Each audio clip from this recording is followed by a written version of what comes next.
The humidity of the Georgia morning hung heavy over the manicured lawns of Willow Creek Heights, but Dr. Lee Wei didn't mind the heat. To him, the smell of damp earth and the feeling of soil beneath his fingernails was the ultimate therapy after a 36-hour shift in the sterile, bleach-scented halls of the city's top trauma center. He was hunched over a patch of dark dirt, wearing a pair of faded, grease-stained cargo pants and a threadbare gray t-shirt he'd owned since medical school. A battered baseball cap was pulled low over his eyes to shield them from the rising sun as he carefully tucked a fragile sprig of jingjia into the ground. He looked like any other day laborer trying to make a buck before the midday sun hit, which was exactly how he liked it. In this garden, he wasn't the man holding a scalpel over a pulsating brain. He was just a man with a memory of his father's farm. The peace was shattered by the sharp, rhythmic clicking of high heels on the asphalt, a sound as aggressive as a drumbeat. Lee Wei didn't have to look up to know who it was. The scent of cloying, expensive floral perfume arrived seconds before the shadow fell over his hands. Beatrice Vanderhouse stood there, her shadow stretching long and imposing across his workspace. She clutched a designer leather clipboard to her chest like a shield of authority, her other hand resting firmly on the strap of a handbag that probably cost more than the average sedan. She cleared her throat with a sound that was less of a cough and more of a summons. Lee Wei didn't react immediately. He finished patting the soil around the herb, his movements slow and deliberate. This only seemed to agitate the woman above him. He heard her huff, a sharp intake of breath through a nose that had clearly been nipped and tucked by the best surgeons money could buy. Surgeons Lee Wei had probably trained. "Excuse me? I'm speaking to you," Beatrice snapped, her voice high-pitched and vibrating with a practiced condescension. Lee Wei finally wiped his hands on a rag and looked up, the brim of his hat casting a shadow over his face. He offered a polite, tired smile, but Beatrice didn't return it. Her eyes swept over his stained clothes and the dirt under his nails with a look of pure, unadulterated disgust, as if she were looking at a stain on her own white carpet. "I don't recall authorizing any landscaping work on this property today," she continued, not waiting for him to speak. She didn't look him in the eye. Instead, she looked at the clipboard, her manicured finger tracing a line on a spreadsheet. "We have very strict codes here in the Heights. Uniformity is the soul of this community. And whatever this mess is, it certainly isn't in the handbook." "I'm just doing some personal gardening," Lee Wei said softly, his voice calm despite the prickle of irritation beginning to itch at the back of his neck. Beatrice let out a sharp, mocking laugh that sounded like glass breaking. "Personal gardening? Don't be ridiculous. You're clearly the help. Does the owner even know you're digging up the front yard? Actually, I don't care. I need to see your work permit and your company's insurance bond immediately. We can't have unlicensed laborers wandering around the Heights. It's a security risk. People move here so they don't have to look at this." Lee Wei stood up, his joints popping. Even in his tattered clothes, he stood a head taller than her, but Beatrice didn't flinch. She stepped closer, her eyes narrowing as she took in his features. Her lip curled into a sneer that she didn't bother to hide. "I've seen your type before," she hissed, her voice dropping to a low, venomous tone. "You think you can just park your rusty truck around the corner and sneak in here to do side jobs for cash? You people have no respect for the rules. This is a prestigious neighborhood, not some roadside market. If you aren't off this property in 5 minutes, I'm calling the police and the immigration authorities. I'm sure they'd be very interested in your paperwork." She didn't wait for a response. To emphasize her point, she lifted her polished heel and deliberately kicked over one of the hand-painted ceramic planters Lee Wei had brought from his home in Seattle. The pot shattered, scattering the specialized soil and the delicate seedlings across the driveway. Lee Wei looked down at the ruins of his work, the silence between them growing thick and heavy.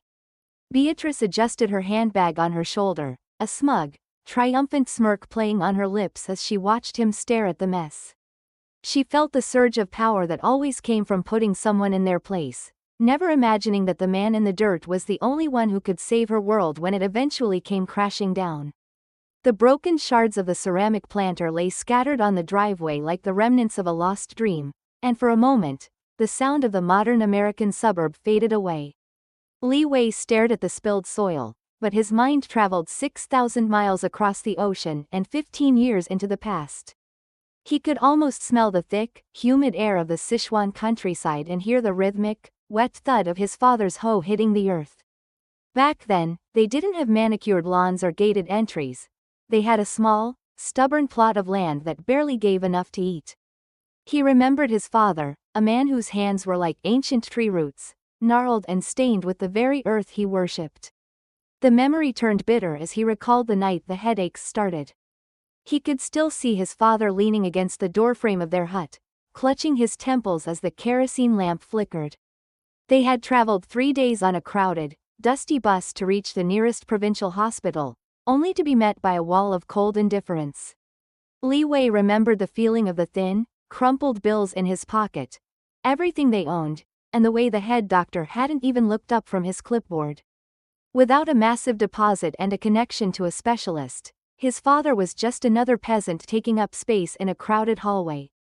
Li Wei had watched his hero, the strongest man he knew, wither away in a matter of weeks because a treatable tumor was deemed too expensive for a farmer's son to fix. That helplessness had burned a hole in his soul, a fire that pushed him to study by candlelight until his eyes bled, to scrub the floors of medical dormitories in America, and to survive on nothing but instant noodles and the sheer, stubborn will to never let another family feel that same despair. A sharp, mocking cough snapped him back to the present. Beatrice Vanderhouse stood with her arms crossed, her eyes tracking a bead of sweat rolling down Li Wei's temple. She saw the exhaustion in the stained shirt, but she couldn't see the decades of sacrifice behind them. To her, history was something you bought at an antique store, not something you lived. Decades ago, Beatrice had been a different woman, a struggling secretary in a gray cubicle, constantly terrified of the next bill. But she had traded that fear for a wealthy husband and a golden cage, and in the process, she had developed a selective amnesia. She had buried her own humble roots so deep that she now looked at anyone in a work uniform as a personal insult to her status. She needed to feel superior because, deep down, she was still that terrified girl in the cubicle, and the only way to prove she had made it was to crush anyone she perceived as being beneath her. Li Wei looked up at her, his eyes clear and hauntingly calm. He saw the insecurity hidden behind her heavy eyeliner and her expensive jewelry.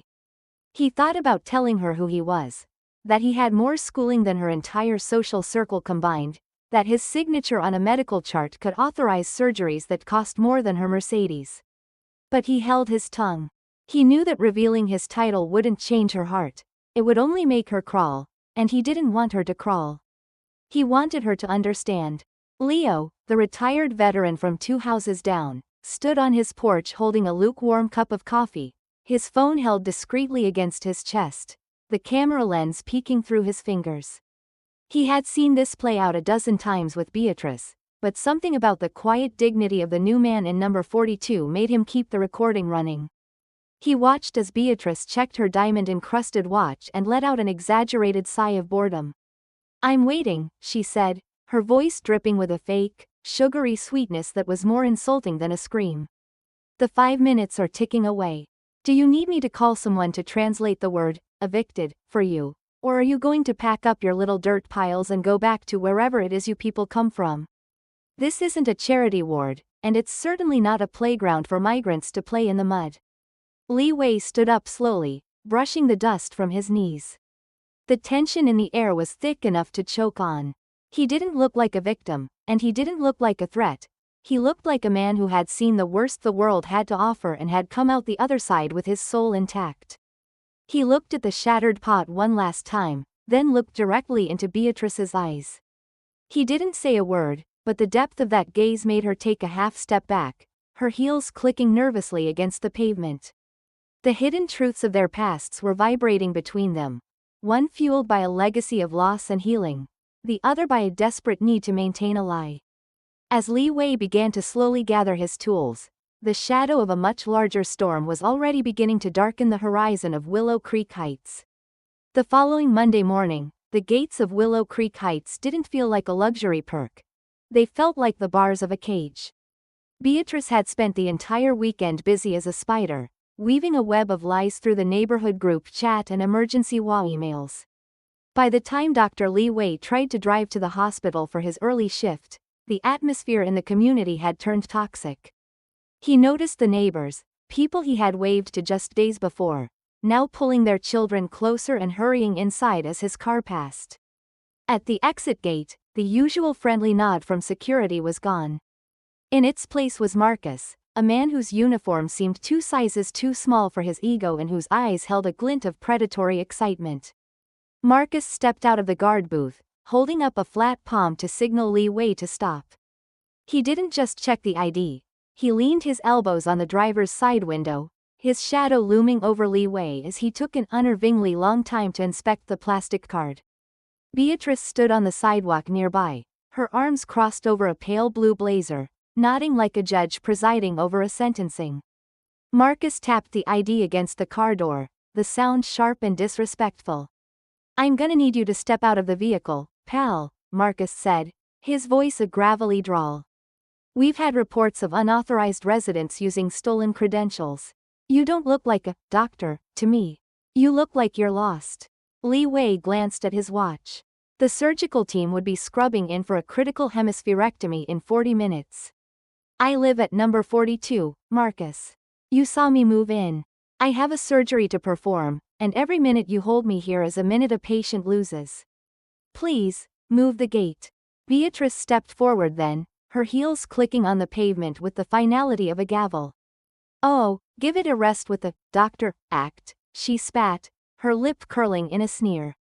"We called the university you claim to attend. They don't have anyone under your name in the current local directory." Of course, she had checked the wrong database on purpose, but facts were irrelevant now. "We know what you are. You're a squatter, a fraud, and quite frankly, a blight on our property values." The isolation was total. A few cars lined up behind Li Wei, but instead of honking at the guard, the drivers leaned out and shouted for Li Wei to just move so they could get to work.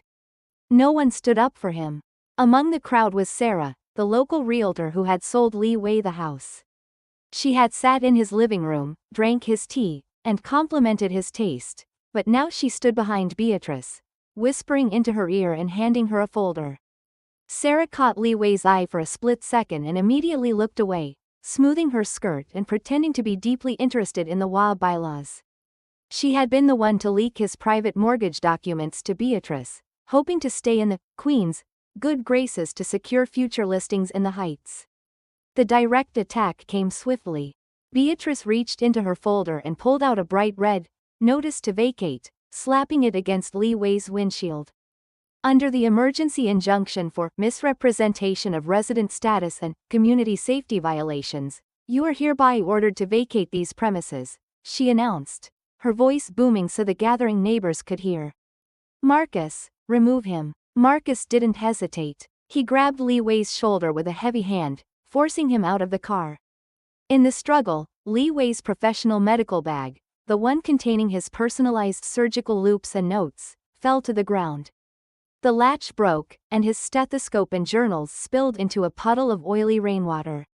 Beatrice looked down at the expensive equipment in the mud and didn't even blink. She simply checked her watch, adjusted her sunglasses, and turned to Sarah with a smug, satisfied grin.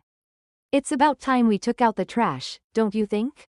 Li Wei stood on the wet pavement, his breath steady but his heart heavy, watching as the people he had hoped to call neighbors turned their backs on him. He was a man who saved lives every day, but in this moment, in this pristine American dream, he was completely invisible. The humiliation was supposed to be absolute.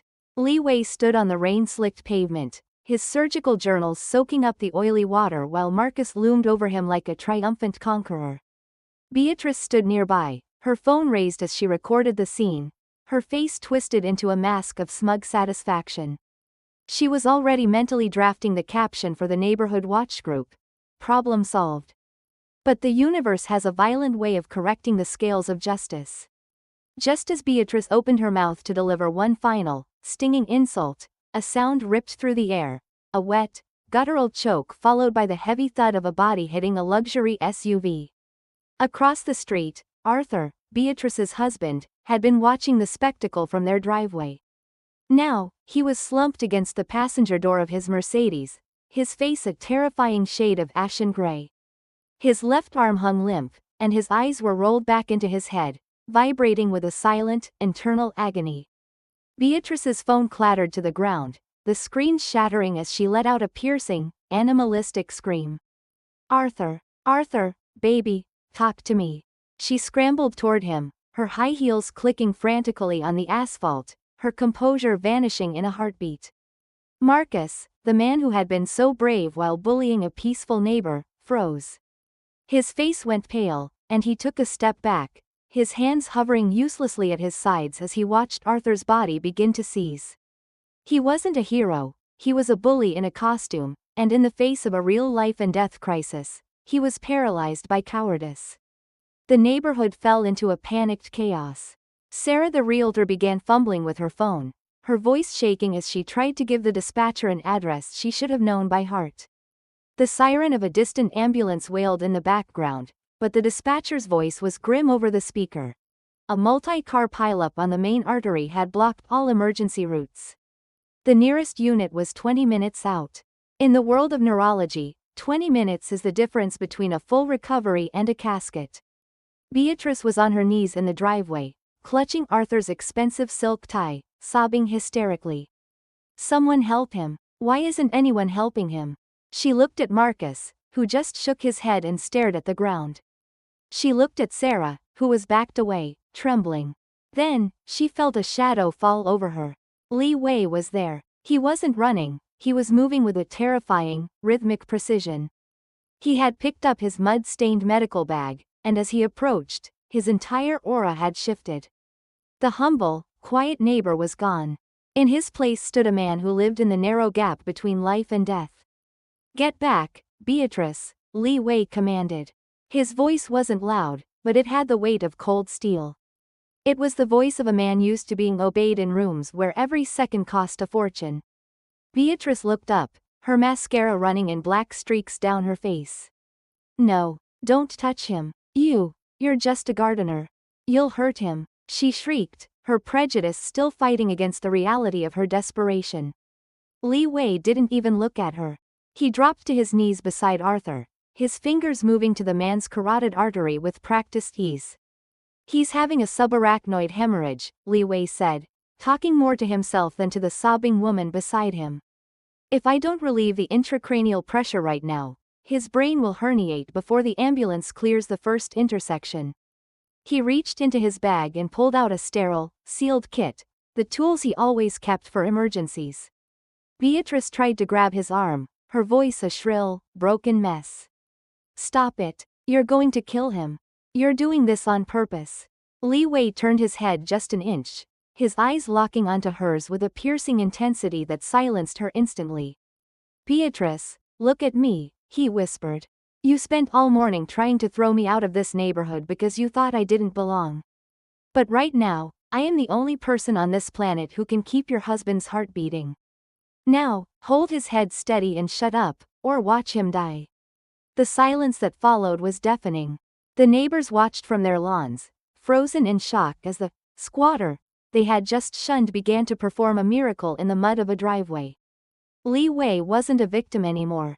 He was the master of the situation, and as he worked with steady, blood-stained hands, a cold realization began to wash over the residents of Willow Creek Heights. The game had changed. The man they had tried to destroy was now the only god they had.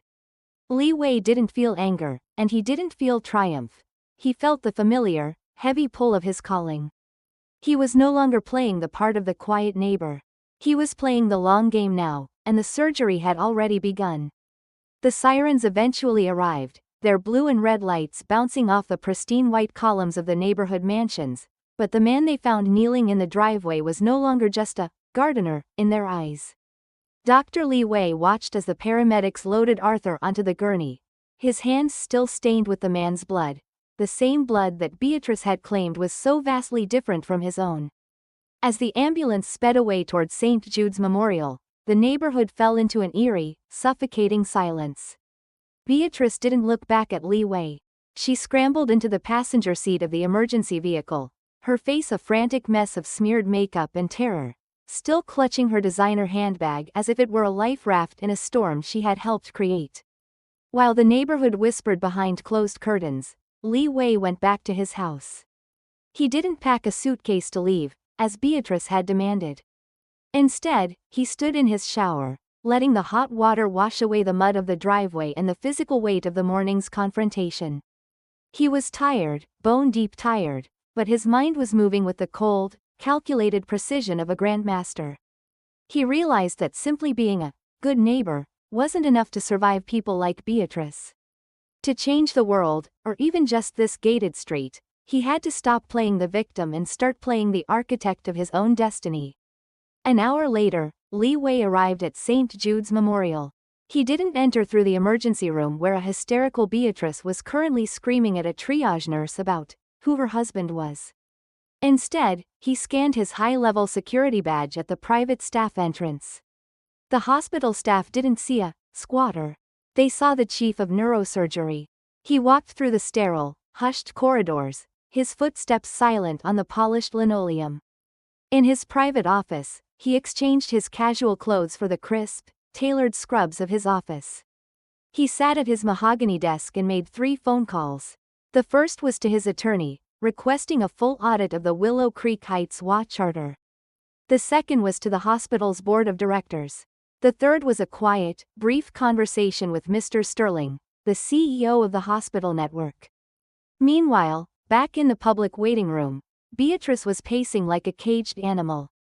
She was back in her element, or so she thought, snapping her fingers at a young resident to get her a glass of water and demanding to speak to the man in charge. She told anyone who would listen that her husband was a personal friend of the governor and that she wouldn't stand for the standard wait times. She even found the time to call Sarah the realtor, complaining loudly into her phone about how the morning's immigrant drama had probably spiked Arthur's blood pressure in the first place. She felt a twisted sense of relief being in the hospital. Here, at least, there was a clear hierarchy, and she was certain she was at the top of it. She assumed that once the real doctors arrived, men who looked like the people in her country club, everything would return to the status quo.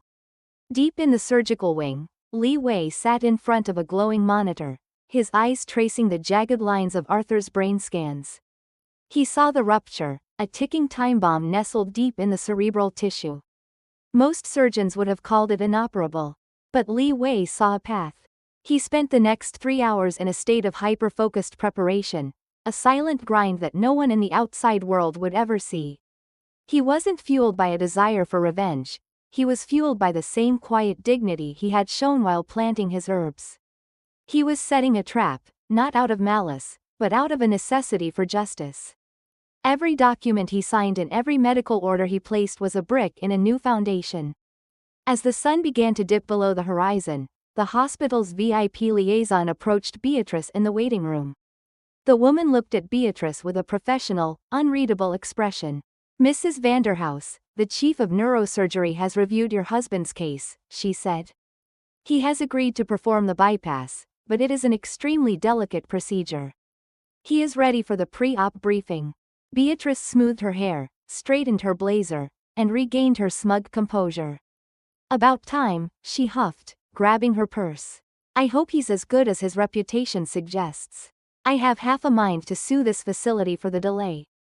"Lead the way." She followed the liaison toward the restricted surgical wing, unaware that she was walking directly into the center of a storm she had spent years brewing. She thought she was going to meet her savior. She didn't realize she was about to meet the man she had kicked into the mud. The VIP surgical briefing room at St. Jude's Memorial was a sanctuary of glass, brushed steel, and hushed voices, designed to make the powerful feel even more important while they waited for miracles.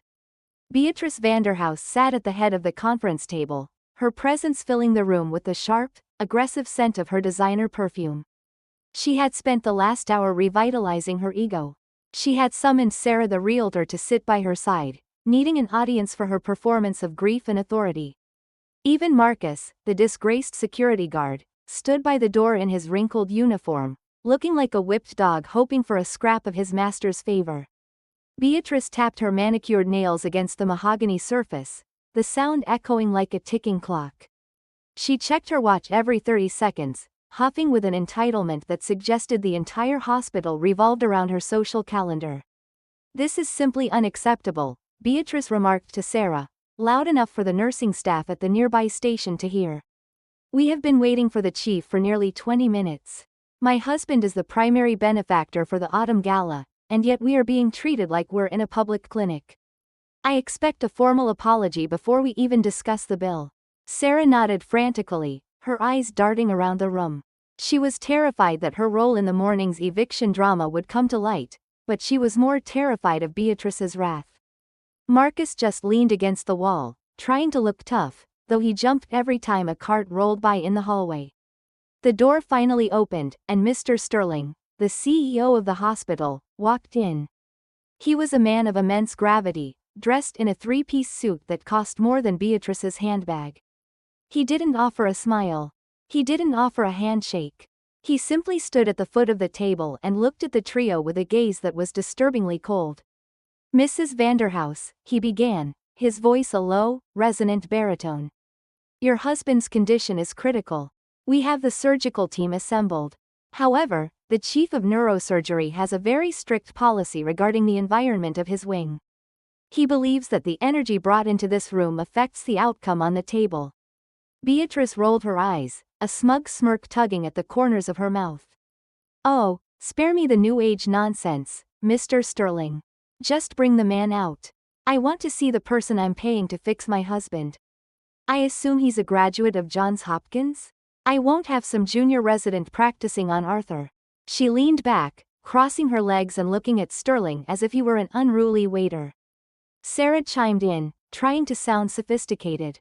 "Yes, Beatrice only expects the absolute best. We've had a very stressful morning dealing with, well, undesirable elements in our neighborhood. We need reassurances." Sterling's expression didn't flicker. He glanced at Marcus, then back to Beatrice. "The chief is indeed the best in his field. In fact, he is the only surgeon in the Western Hemisphere currently performing this specific bypass. But he has made it clear that before he steps into that theater, he wants all personal distractions removed from the VIP wing. He's aware of the incident this morning." Marcus shifted uncomfortably, his face turning a blotchy red. Beatrice's smirk faltered for a fraction of a second, but she quickly recovered, her voice sharpening into a blade. "The incident? You mean the squatter? I don't see how a common laborer has anything to do with my husband's brain surgery. Let's stay focused on what matters, shall we?" Sterling stepped aside and gestured toward the observation gallery, a darkened room behind a massive sheet of reinforced glass that looked down into the operating theater. "The chief is prepping now. You may watch the initial anesthesia from the gallery. But I must warn you, Mrs. Vanderhouse, once the mask comes off, there is no going back." The atmosphere in the room shifted, the air growing heavy and cold. Beatrice stood up, adjusting her blazer with a sharp tug, her heels clicking with a hollow, lonely sound on the marble floor as she walked toward the glass. She felt a strange, nagging prickle of dread at the base of her neck, a feeling she tried to drown with the memory of her own status. She looked down into the brilliantly lit theater below, where a team of masked, gowned figures moved with silent, ghostly efficiency. She searched for the man in charge, the Grand Chief, who would restore her world to its proper order. She didn't realize that the stage was set, the audience was gathered, and the grand reveal was only seconds away. She was about to learn that in the world of life and death, a clipboard and a designer bag were as useless as the broken pots in a rainy driveway. The air in the observation gallery was chilled to a precise, bone-dry temperature, but Beatrice was starting to sweat. She pressed her face against the cold glass, her eyes scanning the surgical floor below where her husband lay as a pale, motionless figure under a sea of blue drapes. Beside her, Sarah tapped a nervous rhythm on her thigh, and Marcus stood like a stone statue, his eyes wide as he looked at the high-tech machinery surrounding the patient. Below them, a team of 6 surgical nurses and 2 anesthesiologists moved in a perfectly choreographed dance. Then, the double doors of the theater swung open. A man walked in. He was clad in deep navy scrubs, his head covered in a sterile cap, his face hidden behind a high-grade surgical mask and protective eyewear. The room went silent. Even from behind the glass, Beatrice could feel the shift in gravity. This was the man. The savior. The one she had been demanding to see. The surgeon stepped up to the table, his movements fluid and filled with a terrifyingly calm authority. Before he reached for the tray of instruments, he paused. He tilted his head back, looking directly up into the observation gallery. For 5 long, agonizing seconds, he stared straight through the glass, straight into Beatrice's soul. Then, with a slow, deliberate motion, he reached up and pulled the mask down around his neck. Beatrice's heart didn't just skip a beat, it seemed to stop entirely. The color drained from her face so fast it was as if someone had pulled a plug at her feet. Her knees buckled, and she had to grab the handrail to keep from collapsing. It was him, the man from the mud. The man with the shattered pots. The man she had called a squatter, a fraud, and a blight. Dr. Li Wei didn't smile. He didn't gloat. He simply looked at her with eyes that were as deep and unforgiving as the ocean. He reached over to the intercom system, and his voice crackled through the speakers in the gallery, echoing against the walls with the weight of a mountain. "Mrs. Vanderhouse," he said, his voice a low, melodic baritone that shook the very air in the room. "This morning, you told me that people like me didn't belong in your world. You told me I was a security risk and a threat to your community." He looked down at Arthur's unconscious form, then back up at her. "Right now, the only thing keeping your husband's brain from permanent failure is the day laborer you tried to have arrested. You wanted the best? Well, Beatrice, the best is currently wearing the face of the man you kicked into the rain." Beatrice let out a strangled, choked sound, a mix of a sob and a scream. "No, this is a trick," she shrieked, her voice cracking as she pounded her fist against the glass. "Mr. Sterling, do something. This man is a criminal. He's going to kill my husband for revenge." She turned to Marcus, her eyes wild with a manic, desperate energy. "Marcus, get in there. Stop him." But Marcus didn't move. He was staring at Li Wei with a look of pure, unadulterated terror, realizing that he had spent his morning bullying a man who held the keys to the most powerful institution in the city. Sarah had retreated into the far corner of the room, covering her mouth with her hands, the folder of stolen documents slipping from her fingers and scattering across the floor like dead leaves. Li Wei's voice came over the speaker again, cutting through Beatrice's hysteria like a scalpel. "Be silent, Beatrice. My oath as a doctor is stronger than your hatred. I am going to save your husband's life, not because of your money or your status, but because it is what I do. But understand this. When I am finished, the world you think you own will look very, very different." He turned away from the glass, his focus snapping instantly to the task at hand. "Scalpel," he said firmly. The nurses moved with lightning speed. For the next 5 hours, Beatrice was forced to sit in that darkened gallery, watching the man she had treated like trash perform a masterpiece of human skill. She watched as he navigated the microscopic pathways of her husband's mind, his hands steady, his mind a fortress of logic. As the final stitch was placed and the monitors began to beep with a steady, healthy rhythm, Li Wei stepped back and looked at the clock. He stripped off his bloody gloves and walked to the intercom one last time. "Arthur will recover," he said, his voice flat and professional. "He will wake up in an hour. But as for you, Beatrice, your time in the Heights is over. You see, I don't just work at this hospital. I am the chairman of the medical board that owns the real estate trust behind Willow Creek. You wanted to talk about property values and undesirable elements. Well, I've just reviewed your history of harassment and law violations.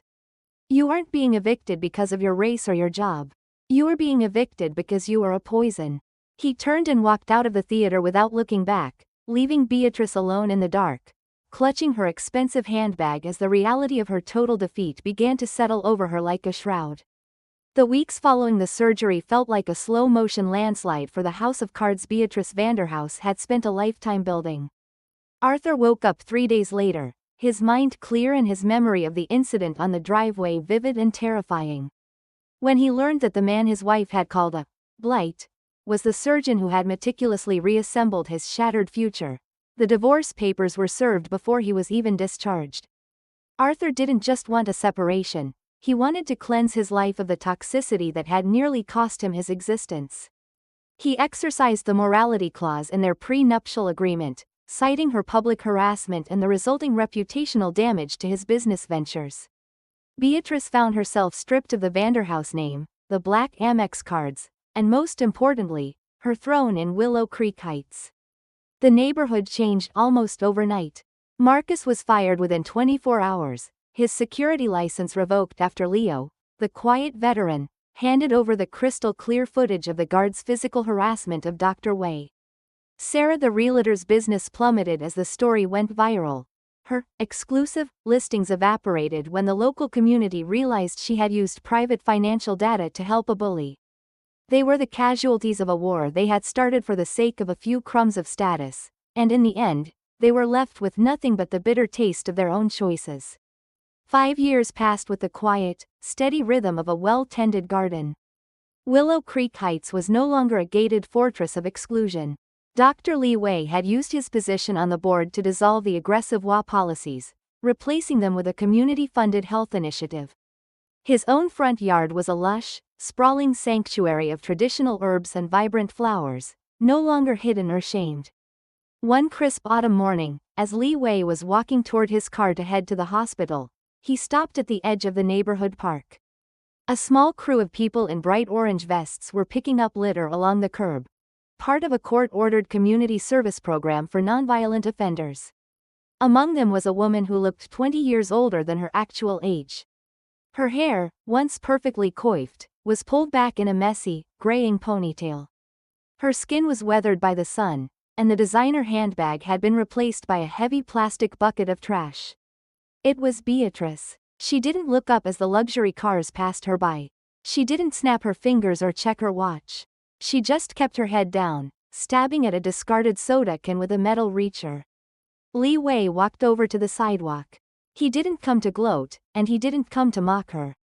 He simply stood there for a moment, watching the woman who had once tried to erase his existence.